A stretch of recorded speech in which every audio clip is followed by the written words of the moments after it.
नमस्कार, स्वागत है आप सभी का राजस्थान पॉलिटी के 100 महत्वपूर्ण क्वेश्चन पार्ट 3 पर हम लोग आगे हैं। क्वेश्चन नंबर 41 से क्वेश्चन नंबर 60 तक इस वीडियो में चर्चा करेंगे। फटाफट से शुरू कर लेते हैं। राजस्थान विधानसभा की समितियों के अध्यक्षों के नाम सुमेलित कीजिए।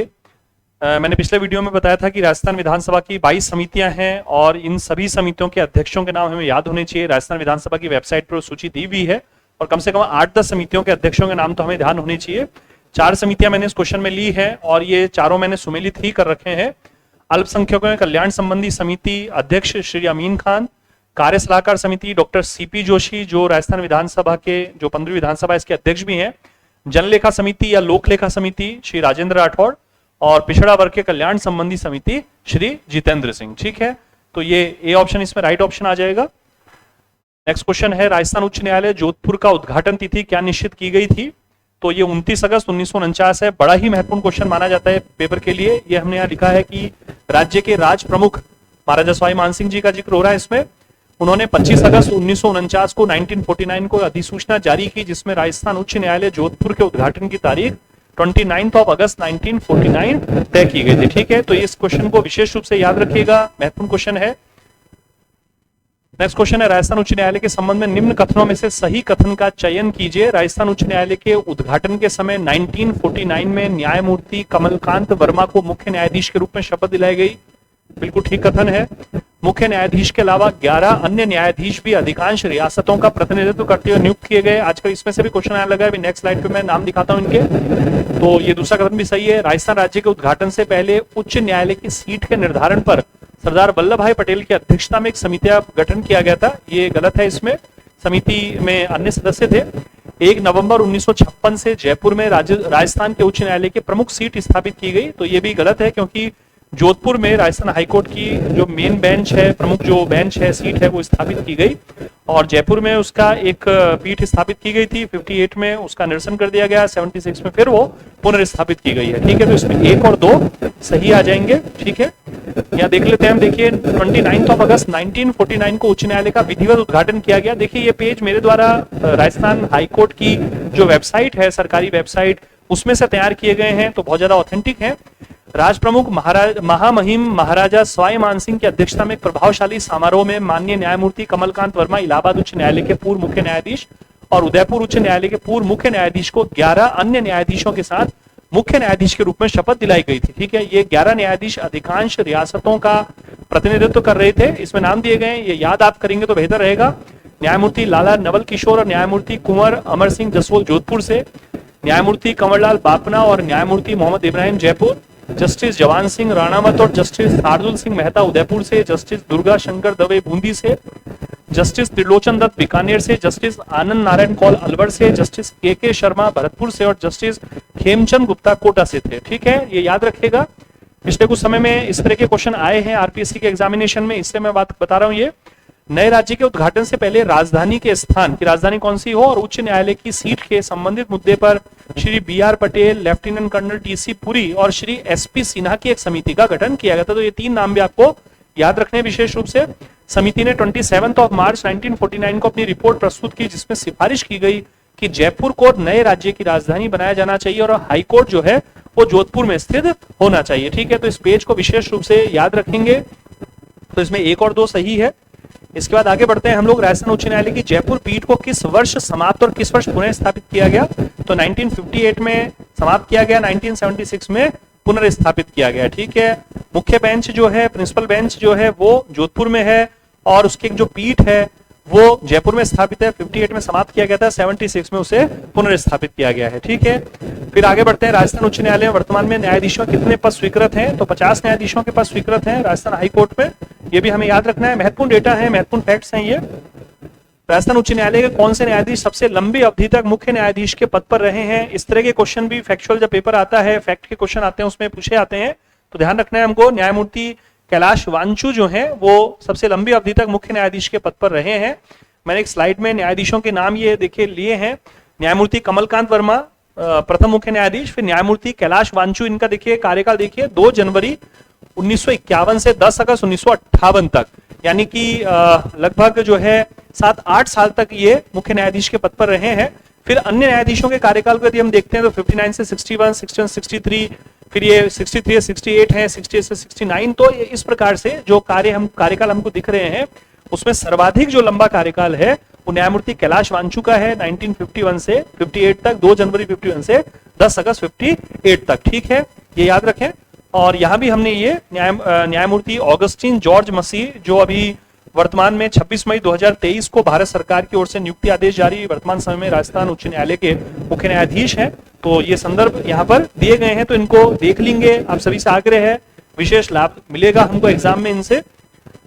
देखिए, मेहनत की जाती है हमारे द्वारा भी, तो ये अपेक्षा होती है कि आप देखें और उससे फायदा ही मिलेगा, है ना, ये याद रखिए। राजस्थान लोक सेवा की स्थापना किस दिवस को मानी जाती है?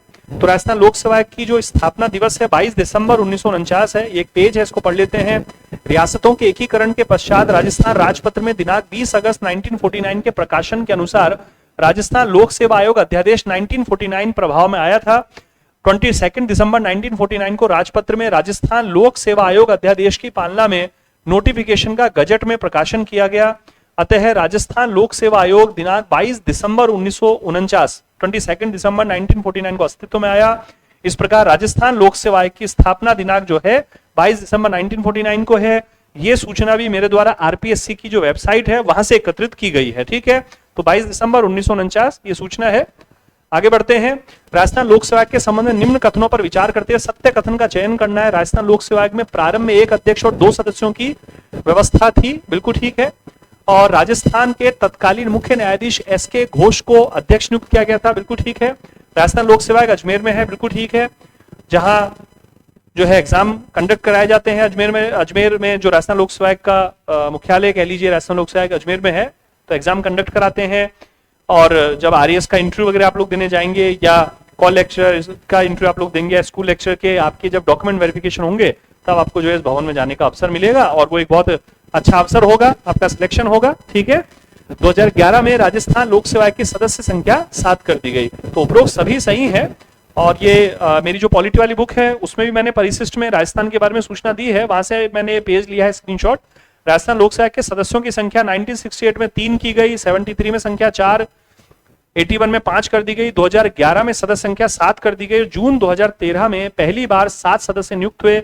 राजस्थान लोक सेवा आयोग में 1 अध्यक्ष और 7 सदस्यों के पद स्वीकृत किए गए हैं, है ना, तो टोटल 8 हो जाते हैं, 1 अध्यक्ष और 7 सदस्य। ठीक है, तो ये हमें विशेष रूप से याद रखना होगा। आगे बढ़ते हैं। निम्न कौन से पद राजस्थान लोक सेवा आयोग के अधिकार क्षेत्र में नहीं है? ये उपरोक्त सभी है इसमें। राजभवन के कर्मचारी, राजस्थान के महाधिवक्ता, राजस्थान सिविल सेवा अपील प्राधिकरण के सदस्य, ये हमने लिखा। आयोग के अधिकार क्षेत्र में राज्यपाल कार्यालय और राजभवन के कर्मचारी, महाधिवक्ता, राजस्थान सिविल सेवा अपील प्राधिकरण के सदस्य और कुछ अन्य पद शामिल नहीं है। ठीक है, फिर आगे और भी चीजें इसमें लिखी हैं, पढ़ लेंगे आप लोग, तो डी ऑप्शन राइट आ जाएगा। फिर आगे बढ़ते हैं। निम्न में से कौन राजस्थान लोक सेवा के पहले कार्यवाहक अध्यक्ष रहे हैं? बड़ा अच्छा क्वेश्चन है। तो श्री एल जोशी जो है कार्यवाहक अध्यक्ष रहे हैं, पहले कार्यवाहक अध्यक्ष। हम सूचना देख लेते हैं। हाँ, देखिए जरा, ये राजस्थान लोक सेवा के अध्यक्षों की सूचना हमने दी है इसमें। मैं थोड़ा सा इसको और एनलार्ज कर देता हूं, ये हाँ एनलार्ज है ये। हाँ, श्री एस के घोष जो हैं पहले अध्यक्ष रहे, फिर एस सी त्रिपाठी हैं, फिर डी एस तिवारी हैं, है ना। फिर देखिए डी एस तिवारी का जो कार्यकाल है 1951 से 1958 तक है। ये संभवतः सर्वाधिक लंबा कार्यकाल इनका ही रहा है, मैं जैसा कि देख पा रहा हूँ। बिल्कुल ये हाँ ठीक है, तो आप और कंफर्म कर लीजिएगा। वैसे सर्वाधिक लंबा कार्यकाल इन्हीं का है, डी एस तिवारी का। और इनका कार्यकाल आ रहा है 8 अगस्त 1951 से 17 जनवरी 1958 तक। देखिए हमारे पास फैक्ट सूचनाएं होती हैं, ऑथेंटिक आरपीएससी की वेबसाइट से ली गई सूचना है, तो बढ़िया रहेगा हमारे लिए। एल जोशी जो है वो कार्यवाहक अध्यक्ष के रूप में उन्होंने कार्य किया और 4 दिसंबर 1958 से 31 जुलाई 1960 तक, तो पहले कार्यवाहक अध्यक्ष। इसके बाद तो फिर श्री एस सी सिगारिया जो है वो कार्यवाहक अध्यक्ष रहे हैं, फिर श्री एस एस टाक रहे हैं, फिर श्री एच एन मीणा रहे हैं, फिर श्री आर डी सैनी रहे हैं, तो कार्यवाहक अध्यक्ष भी रहे हैं। लेकिन श्री एल जोशी जो है वो पहले कार्यवाहक अध्यक्ष हैं। ठीक है, और यही हमारा यहाँ पर क्वेश्चन था, बड़ा अच्छा क्वेश्चन है।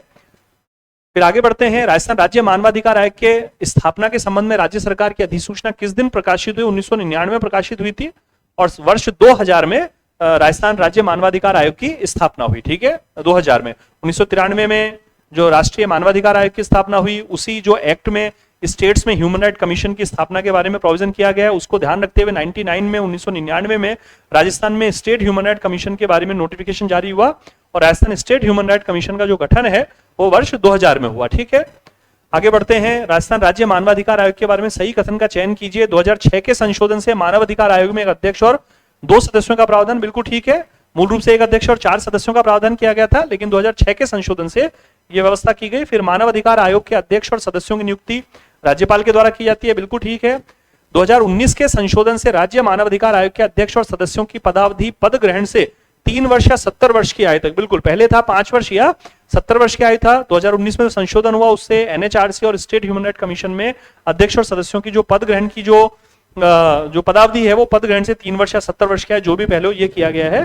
तो इसमें उपरोक्त सभी जो है राइट आंसर आ जाएगा। ठीक है, फिर राज्य मानवाधिकार आयोग के अध्यक्ष पद को कालक्रम के अनुसार सुमेलित कीजिए। मैंने कालक्रम के अनुसार ही लिखा हुआ है, बड़ा महत्वपूर्ण क्वेश्चन है, कई बार पूछा गया है, याद रख लीजिएगा। Justice Kanta Bhatnagar, justice NK Jain, justice Sagir Ahmad और जस्टिस गोपाल कृष्ण व्यास। ठीक है, एक ध्यान रखिएगा कि मैंने एप्लीकेशन पर भी और टेलीग्राम पर भी जो पॉलिटी के 3 बहुत महत्वपूर्ण पीडीएफ अपलोड किए हैं, अराउंड 30 पेजेस के आसपास हैं वो, उनमें बहुत सारी फैक्चुअल सूचनाएं दी। आप सभी से आग्रह है मेरा कि उन सूचनाओं को रट लीजिए, बहुत अच्छे से पढ़ लीजिए, आगामी एग्जामिनेशन में उनसे निश्चित रूप से हमें फायदा मिलेगा, क्योंकि बहुत महत्वपूर्ण तरीके से उनको तैयार किया गया है। यहाँ फिर मैं पेपर करवा रहा हूँ, इसको पूरा आप देखिए। राजस्थान में लोकायुक्त संस्था की स्थापना किस वर्ष हुई है? बहुत ही महत्वपूर्ण क्वेश्चन माना जाता है ये। लोकायुक्त जो अधिनियम है तो 1973 में राजस्थान में लोकायुक्त संस्था की स्थापना हुई। ठीक है, फिर राजस्थान लोकायुक्त के संबंध में असत्य कथन का चयन करना है, यह हमें ध्यान रखना है पेपर में। सत्य कथन या असत्य कथन क्या वो पूछ रहे हैं।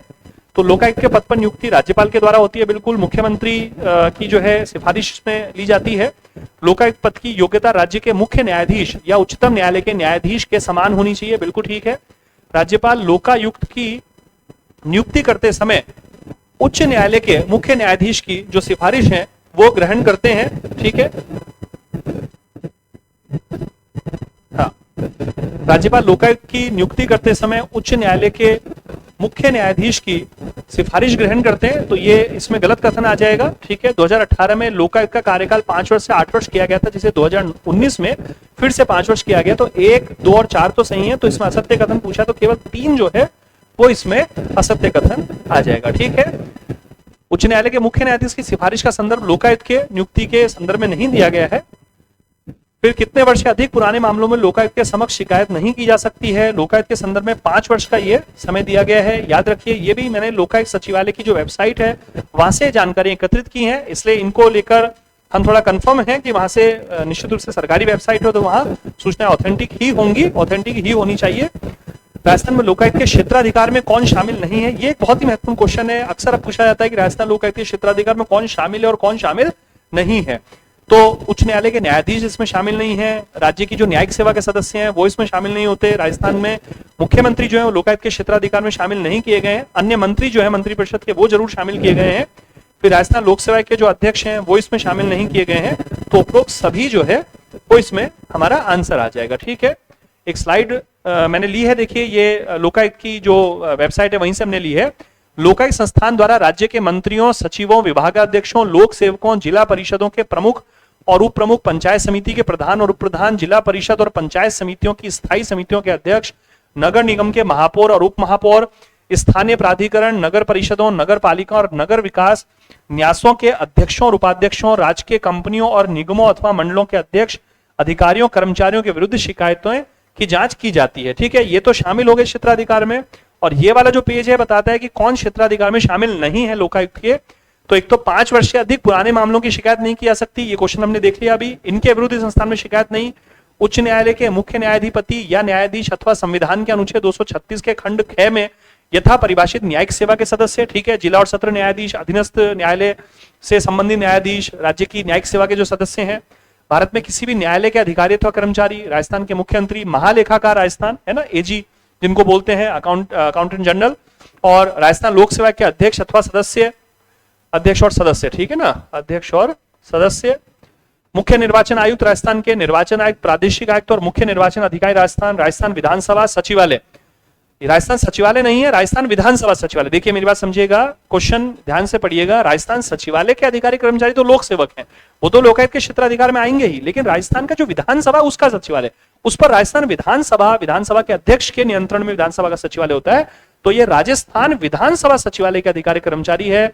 इसको कॉमा मत लगा दीजिएगा, नहीं तो फिर राजस्थान विधानसभा और सचिवालय दो अलग अलग बात हो जाएगी। सचिवालय के अधिकारी कर्मचारी जो शासन सचिवालय है, जहां मंत्री और लोक सेवक होते हैं, वो तो लोकायुक्त के क्षेत्राधिकार में है, लेकिन राजस्थान विधानसभा का जो सचिवालय है, जिसमें राजस्थान विधानसभा के अध्यक्ष के क्षेत्राधिकार में वो होता है, वहां लोकायुक्त का क्षेत्र नहीं है।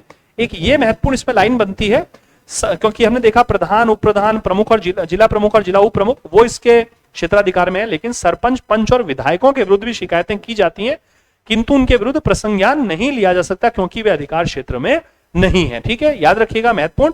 और सेवानिवृत्त लोक सेवक, ठीक है, विशेष रूप से इन पेजेस को याद रखिएगा। राजस्थान के लोकायुक्तों के कालक्रम को सुमेलित हमें करना है। ये कालक्रम सुमेलित ही मैंने दिए। आईडी दुआ साहब हैं, डीपी गुप्ता है, मिलापचंद जैन, और वर्तमान जो है वो प्रताप कृष्ण लोहरा है। ठीक है, तो एक पेज मैंने लिया है, ये हम देख लें एक बार। आईडी दुआ है, सबसे पहले लोकायुक्त 1973 से 1978 तक, फिर डीपी गुप्ता है, एमएल जोशी हैं, केएस सिद्धू हैं, एमएल श्रीमाल है, पीडी कुदाल है, एमबी शर्मा है, वीएस दवे हैं। एमबी शर्मा, देखिए एमबी शर्मा जो है 90 से 93 तक रहे, फिर 94 से 99 तक रहे। तो ठीक है, ये हमें विशेष रूप से याद रखना है। एमबी शर्मा दो बार जो है लोकायुक्त के पद पर रहे, 90 से 93 और 94 से 99। एक अच्छा क्वेश्चन बन सकता है। मिलापचंद जैन है 1999 से 2004 तक। ठीक है, तो ये विशेष रूप से हमें ध्यान रखना है। वर्तमान जो है मैंने जो स्लाइड्स दी हैं उसमें, ये जो मैंने नोट्स दी हैं उसमें ये सारे जो है लोकायुक्त के अब तक जो भी लोकायुक्त रहे हैं उनका जो कार्यकाल वगैरह वो लिस्ट पूरी दी है उसमें, और ये लोकायुक्त की जो वेबसाइट है वहां पर भी उपलब्ध है, हिंदी इंग्लिश दोनों भाषा में ये वेबसाइट उपलब्ध है। ठीक है, आगे बढ़ते हैं। निम्नलिखित राज्यपालों के कालक्रम को बताइए। Shrimati Pratibha Patil, Shrimati Prabha Rao, Shrimati Margaret Alva. ये भी बिल्कुल जो है हमने सुमेलित में ही दिया है, तो ये थोड़ा सा देख लीजिए आप। ये पेपर कराने का मंतव्य इस समय यही है कि आप ये देख सकें क्वेश्चन किस प्रकार के, फैक्चुअल क्वेश्चन में किस प्रकार के प्रश्नों की अधिकता रहा करती है। उन जो प्रीवियस ईयर्स में रहा है उसको ध्यान रखते हुए मैंने इस प्रकार के क्वेश्चन बनाए हैं, तो ये देख लेंगे तो थोड़ा अच्छा रहेगा। 100 प्रश्न है, 100 प्रश्न में से अगर 70-80 क्वेश्चन भी आपको मस्तिष्क में याद रहते हैं और उसमें से 3-4-5 क्वेश्चन भी वहां मान लीजिए हमारे मिल जाते हैं उससे रिलेटेड, तो एक बहुत अच्छा हमारे लिए जो मेरिट में स्कोर करने के लिए बहुत फायदा इससे मिल जाएगा। 15वीं विधानसभा में, क्योंकि करीब 8 से 10 क्वेश्चन आ रही है इसमें, राजस्थान पॉलिटी से रिलेटेड 8 से 12 क्वेश्चन तक आते हैं। 4-5 क्वेश्चन भी यदि इन क्लासेस से हमको मिल जाते हैं तो हमारे लिए काफी अच्छा ये फायदा रहेगा। 15वीं विधानसभा में निम्न में से किस विधेयक को राज्यपाल के द्वारा राष्ट्रपति के विचार हेतु प्रेषित किया गया है। देखिए आर्टिकल 200 के अंतर्गत ये प्रावधान किया गया है कॉन्स्टिट्यूशन में कि जब राज्य विधानमंडल द्वारा पारित कोई विधेयक राज्यपाल की अनुमति के लिए जाता है तो राज्यपाल विधेयक पर अनुमति दे सकता है, उसको पुनर्विचार के लिए भेज सकता है, या चाहे तो राष्ट्रपति के विचार हेतु आरक्षित कर सकता है। तो इस प्रावधान का उपयोग करते हुए ये दो विधेयकों का नाम दिया है मैंने। बहुत इंपॉर्टेंट क्वेश्चन है, इस बार करंट के लिहाज से भी महत्वपूर्ण क्वेश्चन है। राजस्थान स्वास्थ्य का अधिकार विधेयक 2022 और राजस्थान अधिवक्ता संरक्षण विधेयक 2023। ठीक है, तो केवल दो इसमें हमें ध्यान रखना है। राजस्थान अधिवक्ता संरक्षण विधेयक 2023, यहाँ पर ये राजभवन की जो वेबसाइट है वहां से ये डिटेल हमने ली है। राज्यपाल श्री मिश्र ने विधानसभा द्वारा पारित 4 विधेयकों पर अनुमति दी। कौन कौन से विधेयक पर? राजस्थान स्वास्थ्य का अधिकार विधेयक 2022, ठीक है, यहाँ पर दिया है। फिर इसके अलावा राजस्थान नगर पालिका संशोधन विधेयक 2023, बाबा आमटे दिव्यांग विश्वविद्यालय जयपुर विधेयक 2023, राजस्थान सूक्ष्म लघु और मध्यम उद्यम स्थापना और प्रवर्तन का सुकरीकरण संशोधन विधेयक 2023, इनको अनुमति दी गई है। ये तो हो गए अनुमति वाले। ये देखिए राज्यपाल सचिवालय राजभवन जयपुर का जो वेबसाइट है वहां से ये पेज पीडीएफ हमने लिया है। केंद्रीय अधिनियम के प्रावधानों के संशोधन से संबंधित होने के कारण राष्ट्रपति को प्रेषित, ठीक है, राजस्थान अधिवक्ता संरक्षण विधेयक 2023 12 अप्रैल की ये दिनांक है। तो करंट के लिहाज से बहुत महत्वपूर्ण है ये, और यहां जो है ये अनुच्छेद 200 का संदर्भ यहां दिया गया है। ठीक है, तो विशेष रूप से याद रखेंगे प्यारे विद्यार्थियों। ये राजस्थान विधानसभा के 8वें सत्र में पारित हुआ। 21 मार्च 2023 को पारित राजस्थान अधिवक्ता संरक्षण विधेयक 2023 को केंद्रीय अधिनियम के प्रावधानों के संशोधन से संबंधित होने के कारण राष्ट्रपति के विचार हेतु भेजा गया है। ठीक है, तो केवल 2 इसमें राइट आंसर आ जाएगा। ठीक है, तो पार्ट 3 हो गए हैं, क्वेश्चन नंबर 60 तक हो गए। पार्ट 4 में क्वेश्चन नंबर 61 से क्वेश्चन नंबर 80 तक हम लोग चर्चा करेंगे। नमस्कार, धन्यवाद।